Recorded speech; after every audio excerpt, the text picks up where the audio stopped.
Hello and welcome, everybody. My name is Donna Weinkoop, and I am the coordinator for the Baltimore Women's Business Center here at Maryland Capital Enterprises.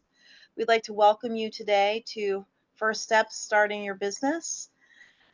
We have a very relaxed style around here, so please feel free to pull up a sandwich and join us as we go through the afternoon today. We really appreciate you being here and choosing to be here with Maryland Capital Enterprises this afternoon. We know that you could be many places, and so thank you very much for your time today. Everybody will get a copy of this presentation afterwards, so feel free to take notes, but you will have the presentation later.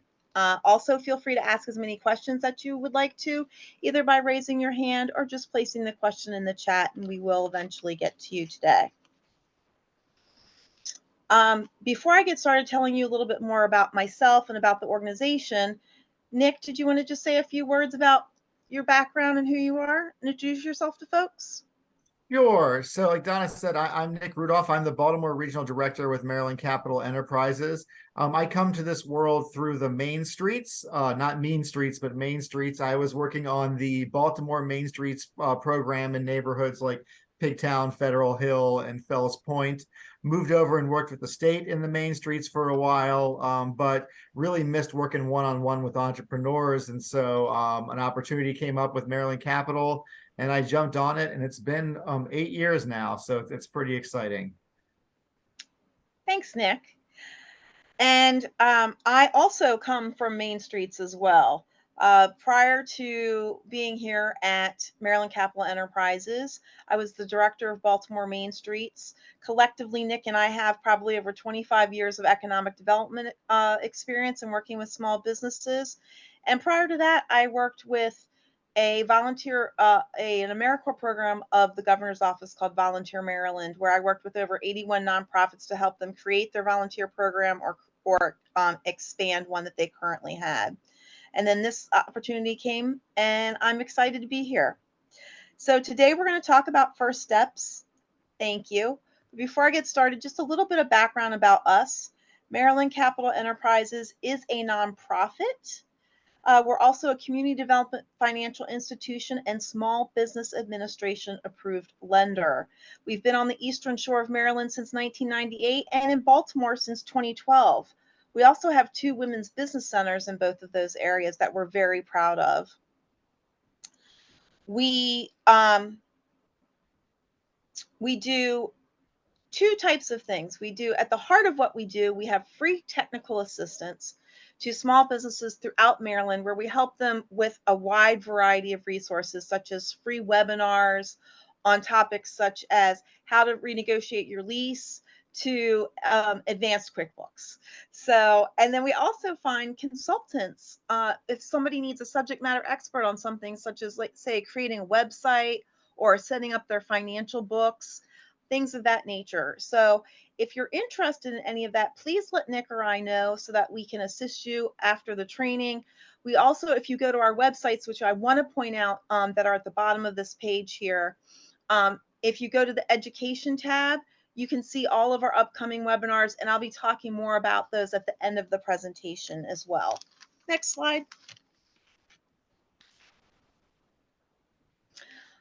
I also want to point out that we have the following 4 certifications, because in addition to the technical assistance that we do, we also do micro lending from $500 to $150,000. And Nick is going to talk about more about our lending later on in the presentation as well. We also do assistance, free assistance, with helping with things like business plans, cash flow projections, and really any resources that you need, we would love to help you find. Next slide. Nick is now going to talk to us about starting a business. Why should you start one? Nick? Awesome. Thank you so much, Donna. So yes, I'm here to talk to you a little bit about why to start a business, talk about some of the realities, and then actually talk about those first steps to starting a new business. So there are a lot of reasons why folks want to start a business. Of course, number one, you want to make some money, right? You know, this is a for-profit enterprise, and you're trying to support yourself or your family, and you're trying to create jobs for other people. So it's increasing income. Number two, it's a passion. Most people start a small business because it's something that they love. You've been working for somebody else, doing something you might not love, and you have an opportunity to make some money doing something that you're actually interested in. It's also a way to take something that might be a hobby into something that might make some money. That doesn't mean it needs to be full-time. You can find that you're really good at fixing cell phone screens for your friends, and so maybe you do 9 or 10 a month and make that extra money and go on a vacation. Of course, lots of folks want to do this so that you can be your own boss, right? If you own the business, you're the top, you're the president, you make all the decisions. There's a lot more responsibility, but at the same time, you do have control. Folks also like to have flexible work hours, which is true when you own a business, but not so much in the startup phase. When you're starting up your business, expect to be working much more than a 40-hour week. And then, of course, to develop another career. And what that means is you got sick of what you're doing and you might start a new business to develop something else that you're interested in. There are lots of other reasons why folks start businesses, but these are the ones that we tend to hear the most. So starting your business is going to be fun and exciting and rewarding. It's going to allow you to, put something down on pen and paper and then see it grow into something real and successful. You're going to have employees. You're going to be helping build your community through your business. But it takes a lot. It takes thorough planning. And what that means is you want to spend a lot of time before you open building the foundation of your business. A strong foundation is going to help ensure that once you open, it's going to be successful. Think about when they're building a skyrise, right? There's a hole in the ground or a flat ground for a long time, and there's people working. You don't see a lot going on. But once that building starts to go up, it usually pops up really quickly, and it's there for a long time. And that's because they spent the time building the foundation. It's the same thing with a business. You're also going to have to be creative. You're going to need to think of 1,000 problems that are going to happen in your business, and immediately something that you didn't think of is going to happen. You got to be able to think on your feet. And then you're also got to be willing to put in the hard work. If you are thinking, I'm starting a new business because I don't want to work as hard, you are not barking up the wrong tree. Starting a business is rewarding and fun, but it's also a lot of hard work.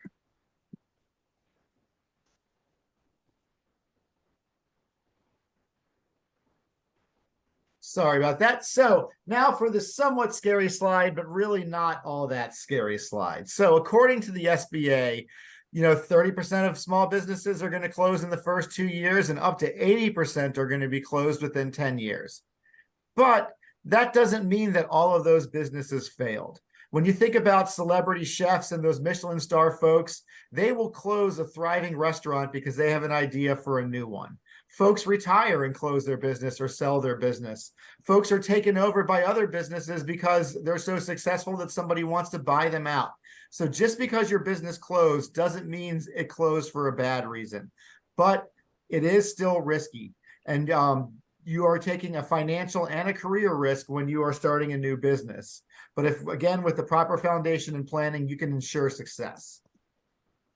So these are 20 questions, well, the first 10 of 20 questions that you want to ask yourself before starting a business. And you're going to get all these in the email, so I'm not going to read them to you, but just sort of overview. What you're sort of thinking about is why you are starting a business, what kind of business that is, and why you want to start that.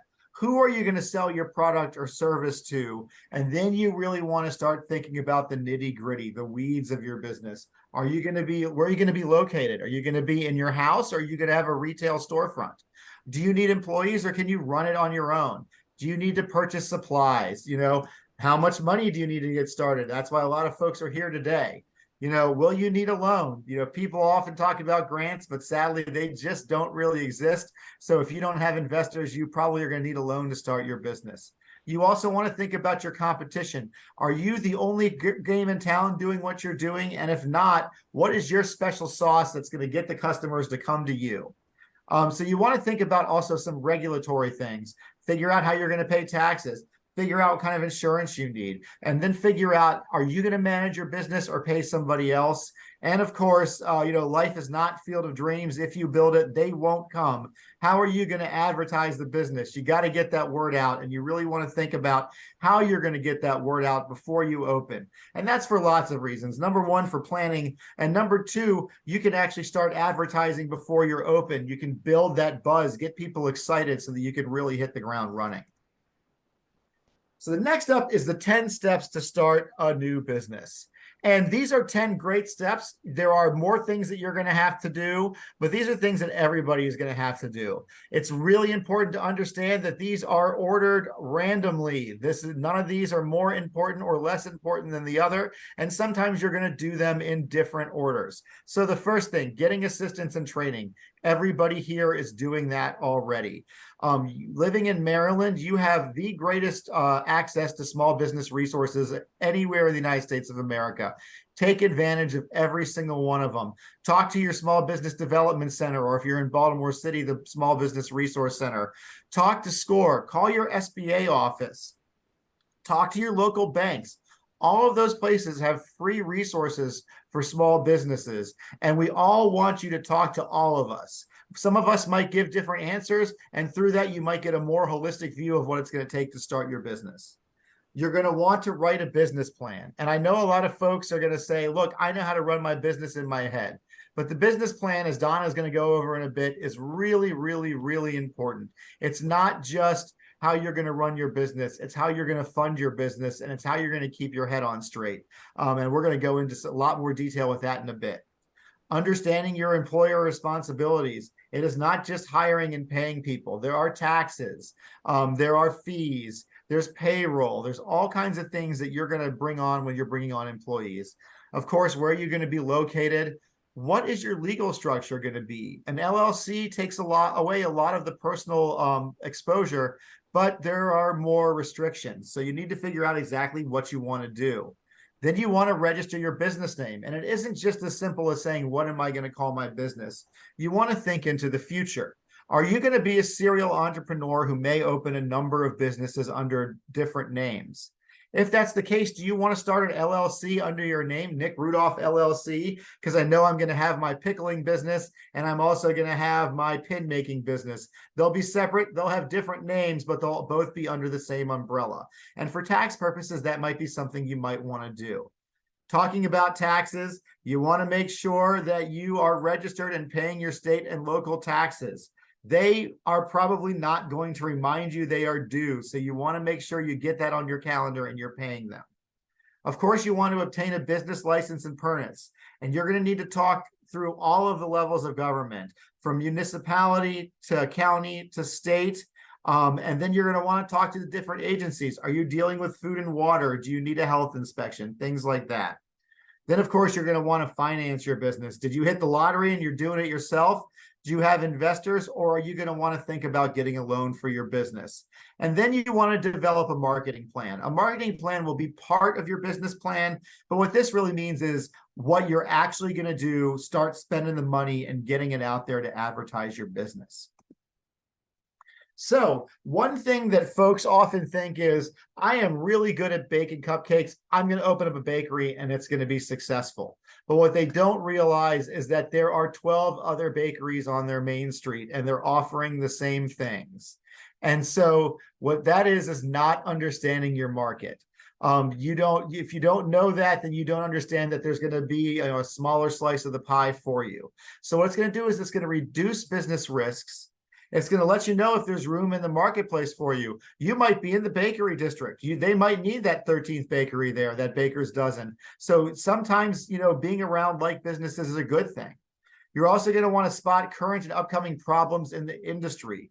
You're going to want to see, what the industry has been doing in the last decade and what it's projected to do for the next decade. You then want to identify your sales opportunities. By understanding your market, you're going to know who is in your market and who is most likely to take advantage of your product or service. And then you're going to want to capture that data and cite it in your business plan. Now, how are you going to capture that data? How am I going to figure out, oh my gosh, You know, how am I going to talk about the restaurant industry in Maryland when I don't know much about it? That's where Google is your friend. There are tons of trade publications. Ask the question you want into Google, find some magazines or some industry publications, read them and pull from them. So in addition to industry publications, the government websites sometimes have them, your local chamber of commerce, larger trade organizations, and you also want to think regionally, locally, and nationally, because something might sell really well in Baltimore, but not so well in Denton. So you really want to think about, where you're selling. When you do put this data in your business plan, you want to cite it. According to US News and World Reports, my industry is growing at 5% a year and is projected to do so for the next quarter century. If you can cite that, that's going to give us a lot of confidence that that is absolutely correct. Now we're going to talk about some advantages and disadvantages to starting your own business. We love entrepreneurs. We love starting new businesses, but the truth is, there are some negatives sometimes. So, as we said before, you're your own boss. You can't be fired unless you want to fire yourself.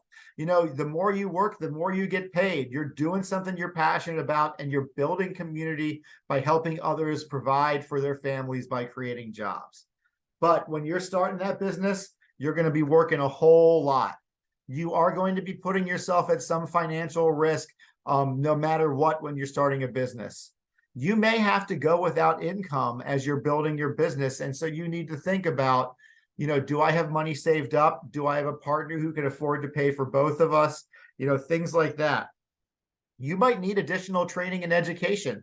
You might be a really good baker, but you've got to get your ServSafe training and certificates, because that's what you need to open. You're probably not going to be traveling for a couple of years, and you're probably going to have trouble finding some time for yourself. And really, even though you are the boss, all of your customers are your bosses. Your employees are your bosses. You're answering to a lot of people. So while you are in control, there are other people whose lives are affected by your business, and you are definitely going to have to answer to them. And with that, I'm going to hand it. Oh, sorry, one more. There are a few grants that we've added this slide for that are available to businesses through government agencies occasionally. And those are for green businesses, especially businesses that help other folks become green. Then businesses that are either owned by veterans, youth, women, minorities, or people with disabilities. And there's also special programs for Native American-owned businesses. And then oftentimes through your state or county Department of Education, there are grants to help start up daycare centers and things like that. If you are just sort of a normal business and don't tick any of these boxes, if you have a storefront, oftentimes your local Main Street has facade improvement grants. So they can get you a little bit of money to help with your signage and your window dressings. Now I'm going to go ahead and talk about what we need to make it, some keys to success. Number one, hold on just one second. My computer has frozen. There we go. Sorry about that. I knew it popped up. So you want to think about, what type of skills that you have for your service. So if you, going back to the bakery, if you're an experienced baker and you can show that you've done that, you have those skills. But if you're not, you want to talk about think about where you're going to get that knowledge. Can you take some baking classes? Can you find a mentor? Then you want to think about experience separate from what that product or service is, and that's managing the business. Have you managed employees before? Have you had to do ordering or inventory before? And if you haven't, how are you going to learn that? And then you want to be creative for recognizing and solving problems, and realize that there are mentors out here for you. So you really do want to check in on the small business zoning requirements before you open. And what that means is no matter where you are, there's going to be different requirements for opening or closing, or for opening or growing your business. You might not be able to be in certain neighborhoods, things like that. You also might need specific licenses dependent on where you are. You are definitely going to need business insurance. Most liability insurance for small businesses run between $600 and $1,200 a year. But once you introduce food or kids or anything dangerous, that can jump. You want to think about your banking, your internal controls, and your bookkeeping. Who's keeping an eye on your money? And then you want to make sure to analyze your credit. And there's a new system called Bail, which is make sure you have a banker, an accountant, an insurance, and a lawyer. That doesn't mean they need to be on staff. It just means that you need to have relationships with those folks. And now I'll hand it off to Donna for developing a business plan and talking a little bit about cash flows. All right, everyone, before we continue, do we have any questions at all? Is everybody enjoying their sandwiches? Okay, good. I also put my contact information and Nick's contact information in the chat in case you needed it for whatever reason, if you'd like to contact us for any questions or any additional information after this presentation. Okay, we're about ready to talk about business plans, which is my favorite topic. I happen to love business plans. I love to assist business owners with writing business plans. It is a free service again here at Maryland Capital Enterprise. If you have a business plan, we're happy to review it with the lens of a lender to give you feedback. If you don't have a business plan, we're happy to help you write one. And we have a free template that we can send to you as well. So if that's something that you're interested in, please contact us and request one. Next slide, Nick. Thank you. Okay. So let's get into this business plan thing. What is it? For some people, it seems so big and like this big crazy animal that you've got to wrangle to the ground. It's not as difficult as it may seem. It is the blueprint for your business. It is meant to change over time. It is not set in stone. So it's the key document that, first of all, if you're applying for a loan, you will need. And it is a document that will really be your guidepost for where you're going. It should clearly describe your business. And as Nick was just talking about, all that information about your industry, your target market, your competition, this is where all that information, all that research that you've done is going to go into your business plan, because we want to know what makes your business special. What is the difference? Nick was talking about the baker's dozen. What's different about your bakery as opposed to the other 12 bakeries that are there in the community? What's so special about it? Why would a customer go to your business and support your business versus your competition? You should be able to clearly explain how your business will operate, and it will need to set out a financial plan estimating how much it will cost you and explaining how you plan to pay for it. One of the things that I say you definitely need to, first of all, for your business plan, don't be afraid to let your passion shine through. This is really the opportunity for you to tell your story, how you got the idea for your business, what you love about your business, and what, your goals for your business. You'll also need to make the ask as well. So you'll want to ask for the amount of money that you're going to be requesting. And we'll talk more about that as well and what that looks like. You want to consider your audience. As I said, your business plan will change over time. You want to tweak it just like a resume. So whoever you give it to can think about who you're giving it to and what kind of information they're going to need. You might want to stay away, for example, from industry lingo if you're giving it to a banker who may not understand all of that special language that maybe somebody else in your industry would also understand. You want to make sure you define all of that or stay away from the use of it altogether. And always make sure that your plan is realistic. One of the things that we look for when we're reading them is, does this make sense? The overall picture of it.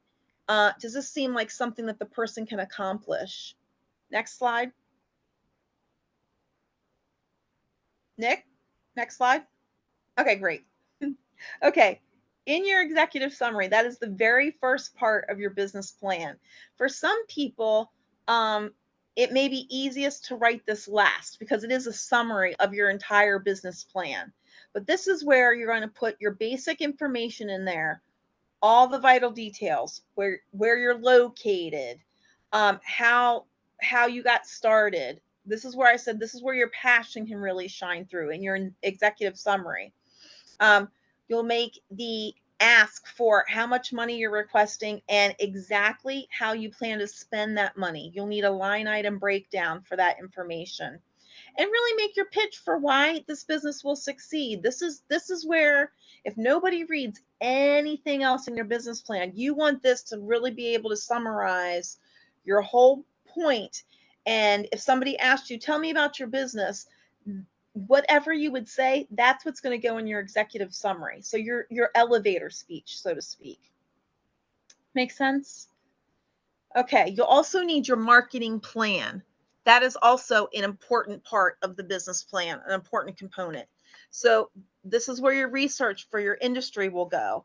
You want to describe your target customer base and your competition. For us, we need at least 3 competitors for your business plan. So you'll explain who your competitors are, but then you'll want to do a comparison contrast with those competitors. How do you compare with them in terms of things like socioeconomic status, number of employees, where you're located, services you provide, products you provide, cost, all kinds of these items you could do a comparison contrast on.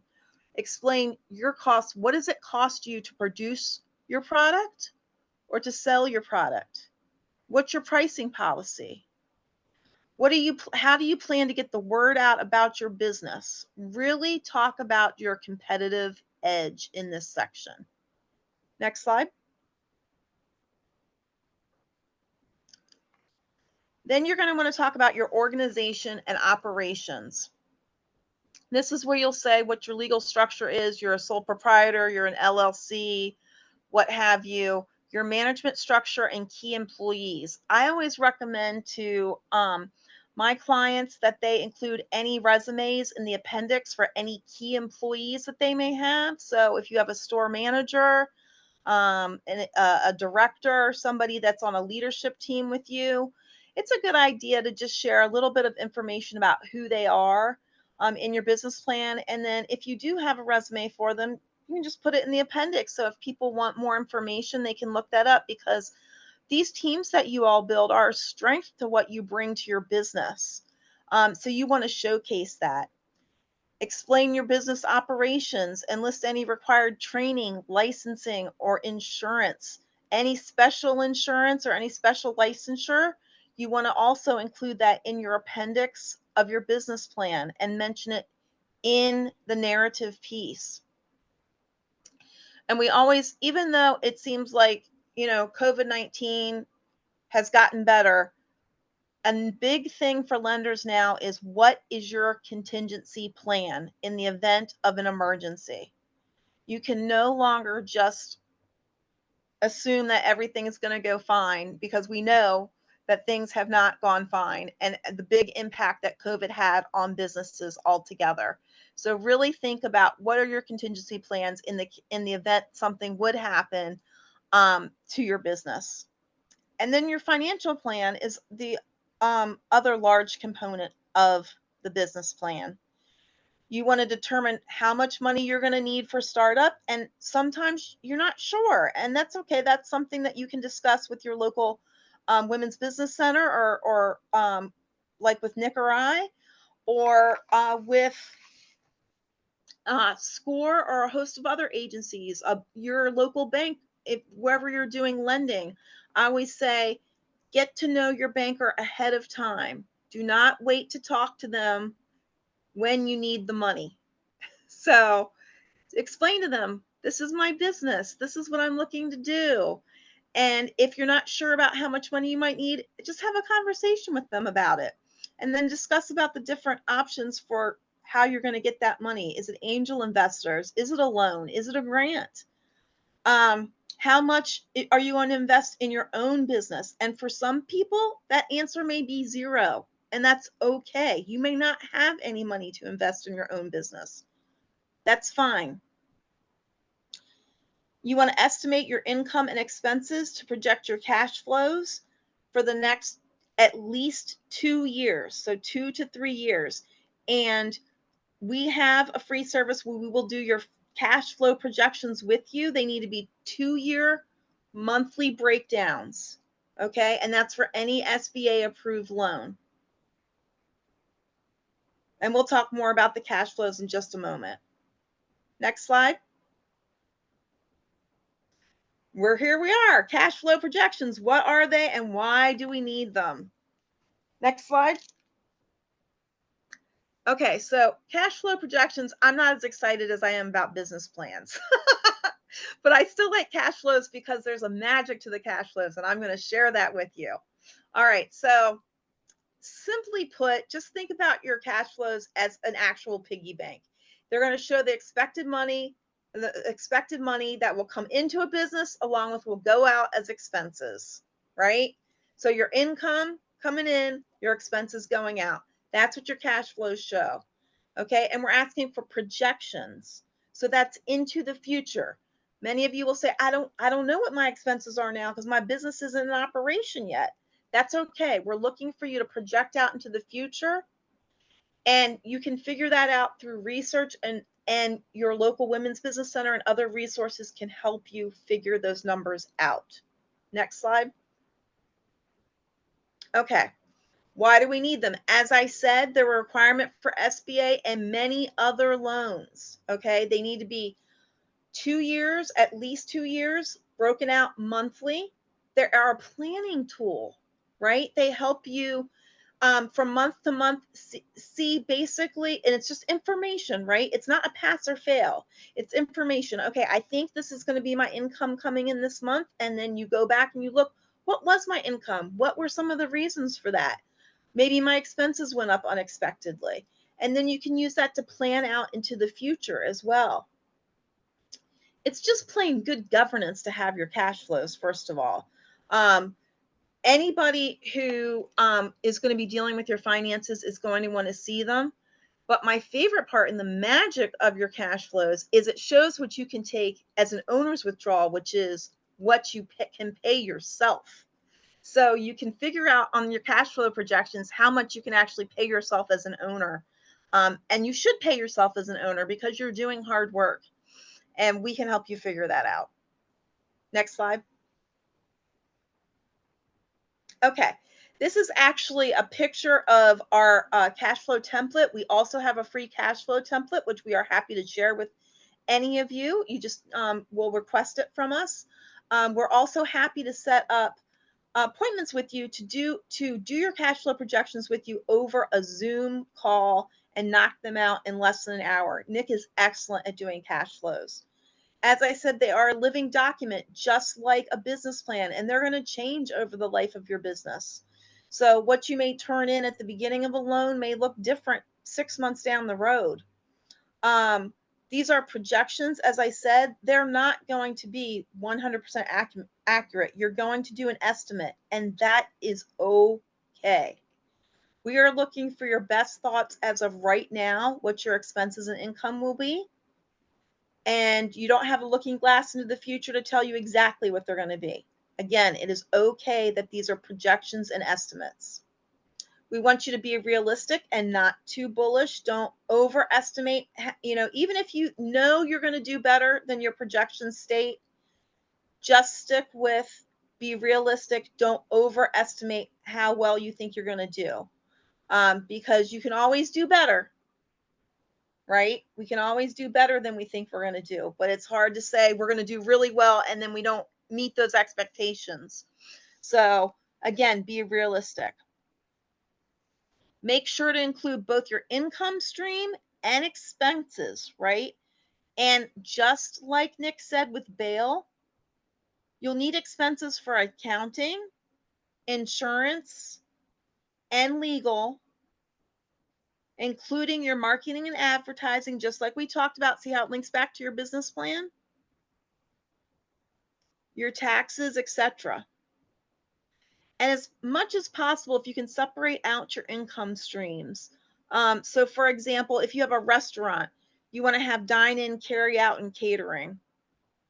Or if you have several different products, you want to break those down as much as possible. Or maybe you have a clothing line and you would just want to do it between women's, children, and men's. Or online sales. You might have Amazon sales through your boutique. There's lots of different ways to break that up. Now, also think about when you're putting in your income, do your sales change month to month depending on the season, or is your business steady all year long? For example, do you sell something maybe at farmers markets, and a farmers market is an income stream for you? You might have more income during the summer months than actually in the fall and winter. Don't forget to put your loan and your loan payments in your cash flow projections. Any other financing that you may be receiving or applying for. That's very important. As a lender, we want to know any other income that you're getting or that you're applying for. And then make sure to pay yourself. And if you meet with Nick and I, we're going to remind you to pay yourself. That's very important. Nick, next slide. Okay. And now I'm going to turn it over to Nick, who's going to talk about our small business loans, which is the other aspect of what we do besides our training. So Nick, take it away. Thank you, Donna. So once you've written your business plan and your cash flows, you're ready to apply for a loan. So what kind of loans are you eligible for and how do they work? So the first one is our traditional small business loan. If your business has been around for 2 years or less, we consider you a startup and you're eligible for up to $35,000. If you've been around longer than that, that number jumps up to $150,000. The term's going to be between 1 and 10 years, depending on the size of the loan. So a $35,000 loan might be 5 or 6 years. $90,000, $100,000 loan would probably be 10 years. Our interest rates are set at 6 to 12%, but these loans tend to come in at 8 or 9%, occasionally 7%. They do require collateral. We are very flexible with what we can use as collateral, including equipment purchased with the loans, of course, equity in houses, automobiles, but we can get very creative. We can even use other people's property. These loans are all personally guaranteed, and anybody who owns 20% or more of the business will have to personally guarantee the loan. If you have a business structure with a lot of owners where nobody owns 20%, we're going to want to see between 2 and 4 folks put their names on the application to personally guarantee the loan. The application fee is $100 plus $25 per borrower for a credit report. We do a TransUnion soft pool, so we're only looking at TransUnion. We're looking at personal credit, and we're doing a pool that will not impact your credit score. There are closing costs based on the size of the loan.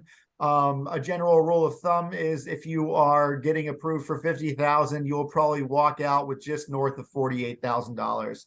We of course just take the closing cost out of the loan, so you don't need to bring a check to get a check. We then do automatic debit payments from your business checking account. That will either be on the 1st or the 15th of each month, depending on how your loan is set up. If you know ahead of time that you will not be able to make a payment, give us a call at least a week ahead of time. We can always figure out something, whether it's move it to interest only, defer the payment, or even restructure the loan. On the other side of that, if you get that great big contract and you can pay off the loan, there's no prepayment penalties for that.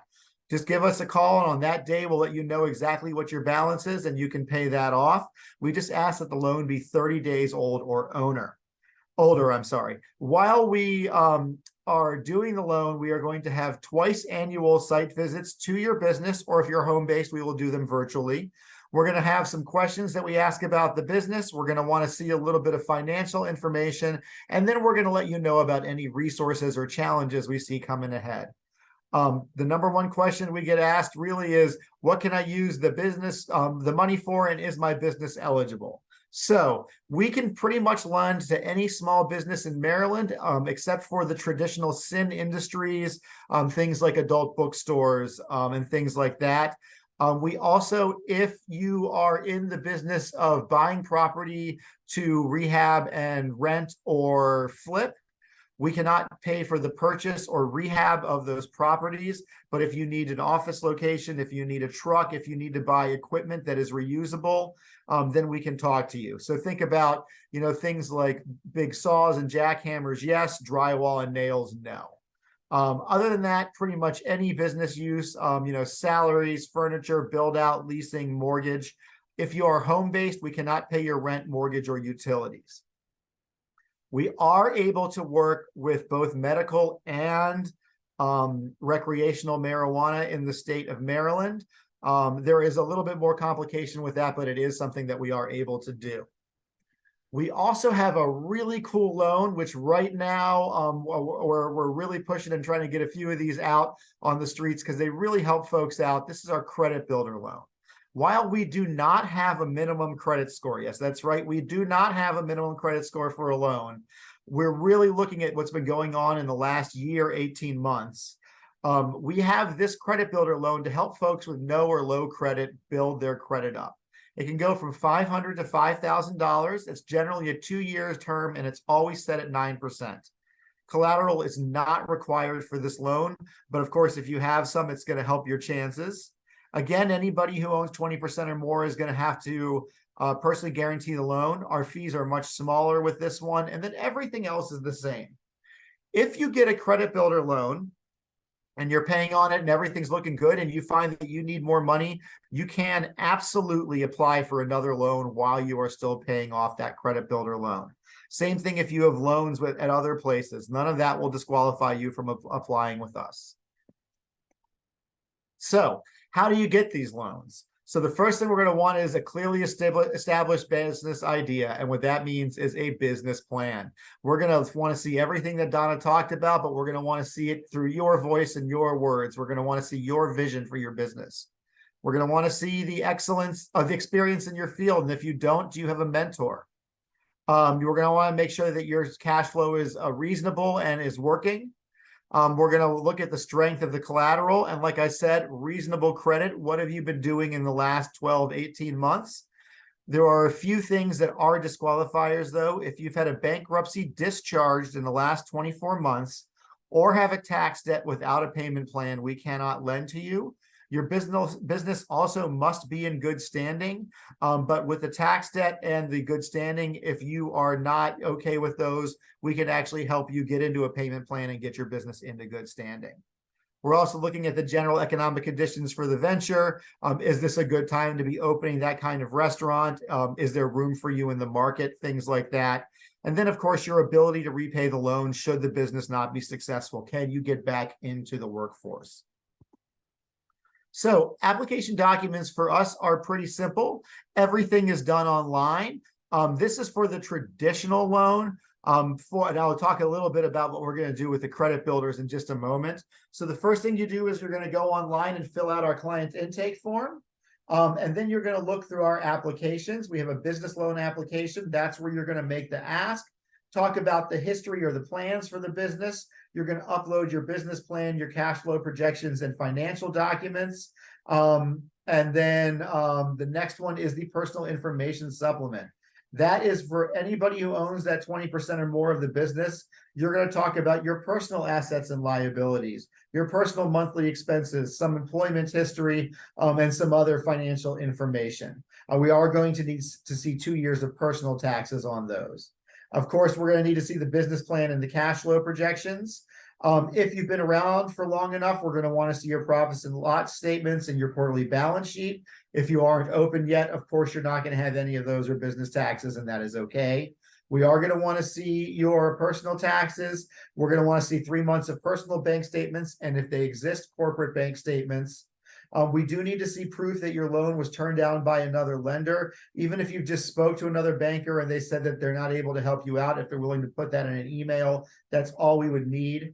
That's all that's required. But if you have things like reference letters, resumes, leases, contracts, licenses, invoices, any of that kind of stuff, you can email it to the person you're working with. It helps tell a better story of the business and can often help get you that yes. You know, for instance, let's say that you have a chair in a salon right now that you're renting and you're about to open up your own salon.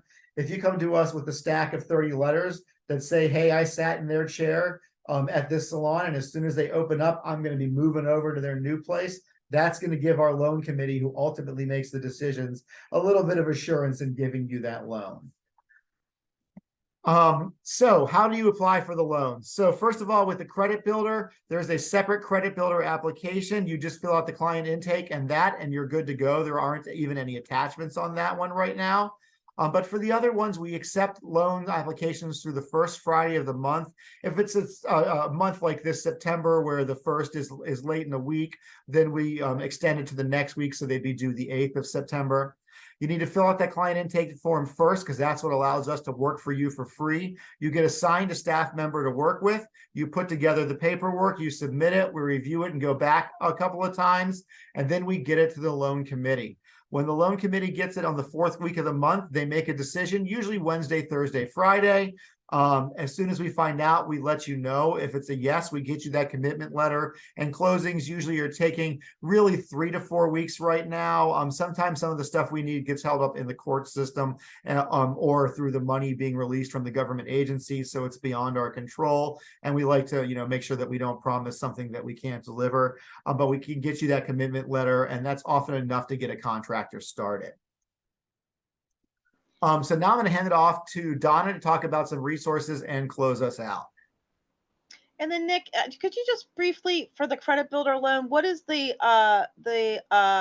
closing on that? So the closing cost on that is $75, and it's all done electronically, and we do an automatic deposit with that one. And we get a closing in 1 to 2 weeks? For that one right now, it's usually within days of approval. Right. Okay. All Thank you, right. Nick.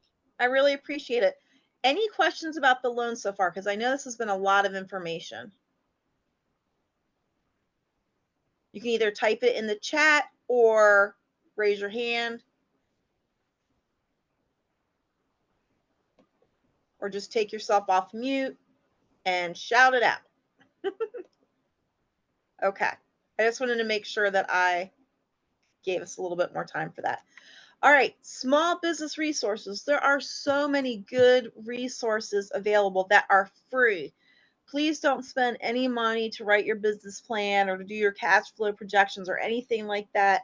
There are too many good resources out there, starting with us, first of all, and all of your local women's business centers out there.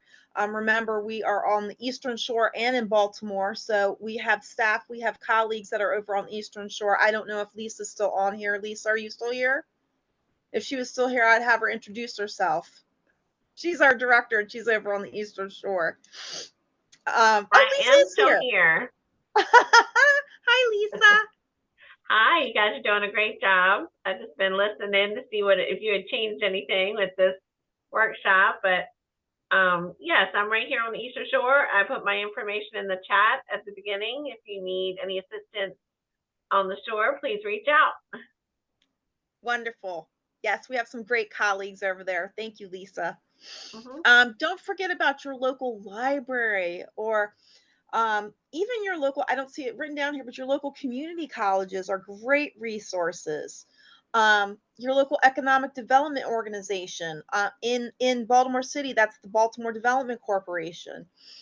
Your local Chamber of Commerce. Operation Hope. I don't know if many of you have heard of Operation Hope. Operation Hope Baltimore is a fantastic resource. They will take you through the beginning of your business idea all the way to development of your elevator speech and everything.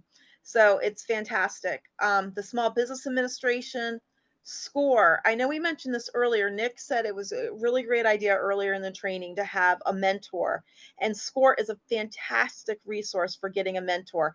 In fact, their website is score.org, simply score.org, and they will provide you with a free mentor in your business industry. It's invaluable. It's an invaluable resource.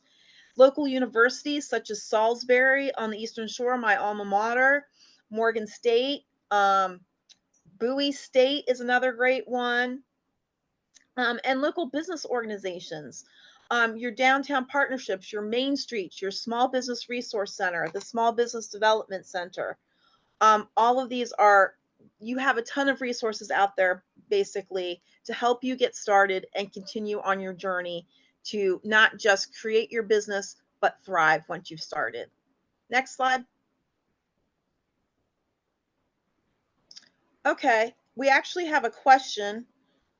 So around registering. So let's take a quick peek. Nick, could you take a look at that? It's in the chat.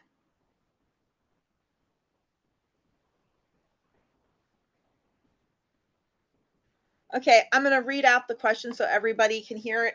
There's questions around registering my business either as an LLC or corporation. And then how do you register within the state of Maryland? Okay, since you're doing a number of things with the same business. Nick, do you want to take that?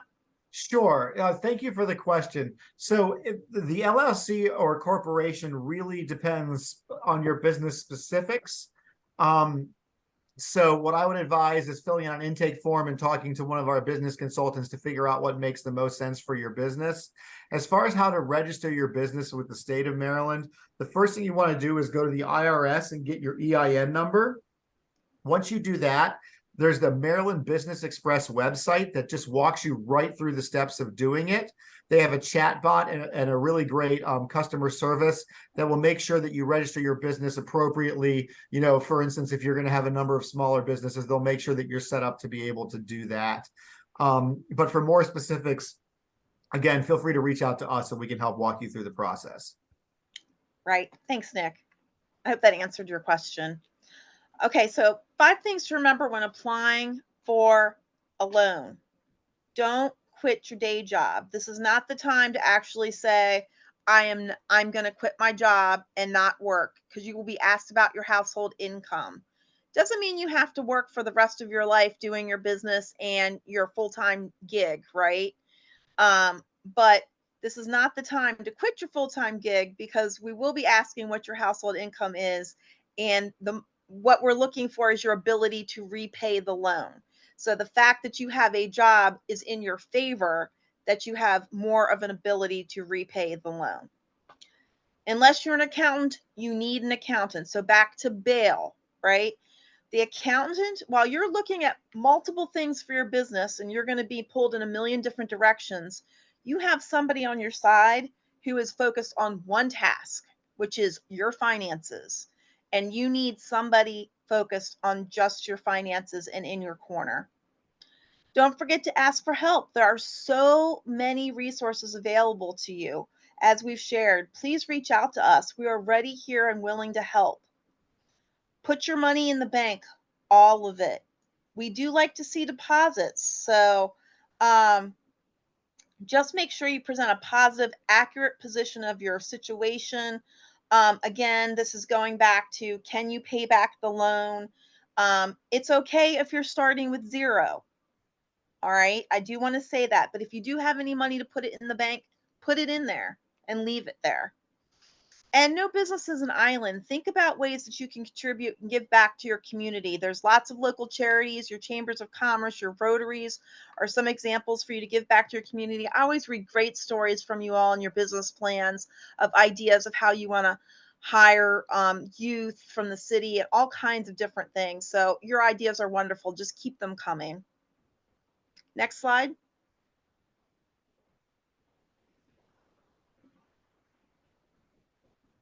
Okay, as I said, we do free webinars as for the Women's Business Center. And we have some upcoming ones here that I just wanted to talk a little bit about.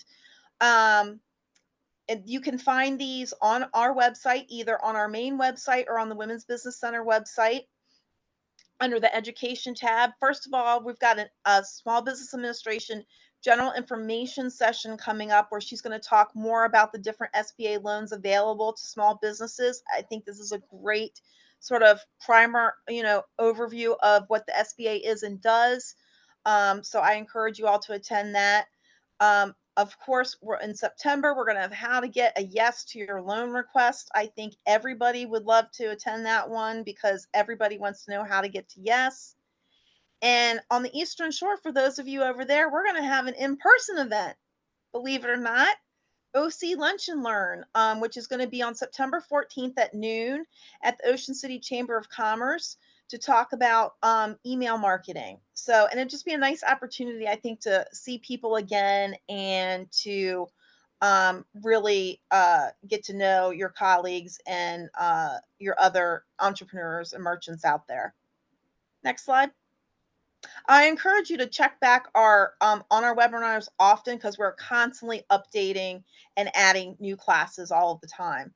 And here's our contact information again. I just want to thank you one more time for attending today. And with that, any questions?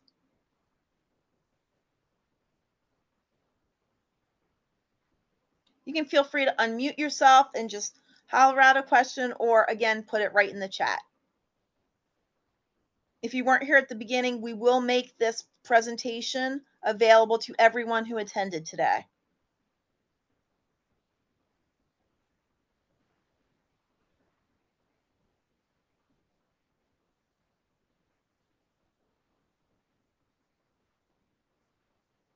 Nick, is there anything you wanted to add? Nope. Just thank you all for taking your lunch break and listening to us talk about starting a small business. I look forward to hearing from all of you about ways that we might be able to help you out.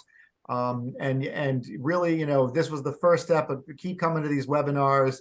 Take advantage of all these free resources to you. I'm really excited for you as you take this journey. Lisa, would you like to say anything? I just want to say, great job, guys. Thank you. You two are a good team. Thank you. It just gets better every time I hear it. So Thank you, everyone. And thank you, everyone, for joining us. And like Donna said, hopefully you can come to some of our other webinars that will help you get started in your business or expand your business. We appreciate you all. Have a good day. Yes, Thank you. everybody Have a great day, everybody. Thank you. Thank you. Have a good afternoon. Bye. Take care.